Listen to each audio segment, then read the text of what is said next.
L'homme dit qu'un tueur en série est apparu récemment. En l'espace de quelques mois, il a kidnappé plusieurs filles, dont la nièce de Jack, Mary. Elles ont toutes environ 20 ans. À ce jour, 2 d'entre elles ont été tuées. Et la victime qu'ils vont examiner maintenant pourrait bien être la troisième.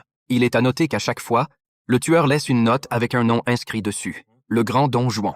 La police pense que le tueur pourrait être narcissique, allant même jusqu'à laisser délibérément un surnom pour se vanter de ses actes. Quelques heures plus tard, Jack arrive sur les lieux sous la conduite de Carl. Après une première inspection, il s'avère que la méthode de meurtre est la même que pour les 2 premières victimes.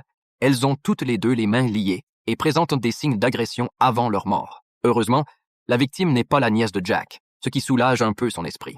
Selon les informations recueillies auprès des policiers, le tueur est une personne extrêmement prudente. Tout d'abord, il n'y a aucun lien entre les filles disparues. Ensuite, aucun indice, comme des empreintes digitales, n'a été trouvé sur les scènes de crime. De retour au commissariat, Jack, en se basant sur les informations disponibles, exprime son avis. Ces filles disparues sont toutes des personnes exceptionnelles dans la société, sans exception.